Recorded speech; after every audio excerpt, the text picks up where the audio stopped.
Ndaye Dramé, de son vrai nom, Ndaye Maram Dramé, une femme battante, une pionnière dans le combat pour l'autonomie des femmes, n'est plus. Désormais, l'unité de formation et de transformation agricole porte le nom de Ndaye Dramé, vice-présidente de la Chambre de commerce, d'industrie et d'agriculture de Kaolack, donc une collaboratrice de choix du président de la dite Chambre de commerce. Ce sera très difficile de parler sur elle, nous disent ses proches. Ce sera un peu difficile de parler d'elle. Mais c'était une femme de valeur, une femme de référence, une femme serviable et sociable aussi. Elle faisait partie des femmes qui ont beaucoup d'initiatives au niveau de la région. Elle était une mère de famille, une confidente, une femme ouverte, vertueuse, généreuse, mais aussi une éducatrice.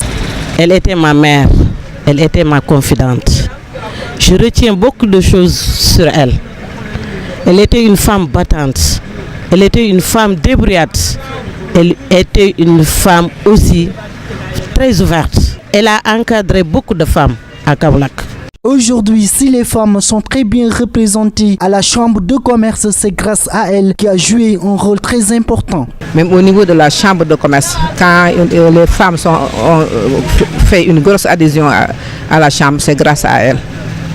C'est elle qui avait fait les informations, informer les gens pour quand même viennent adhérer au niveau de la Chambre, pour connaître la Chambre de commerce. Une exemplaire pour la nouvelle génération. Elle a aussi abattu un excellent travail dans le domaine de la transformation et de l'éducation.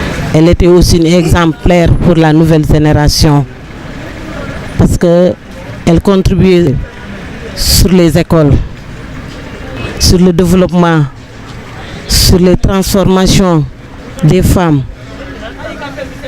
Ndaye Dramé était partout.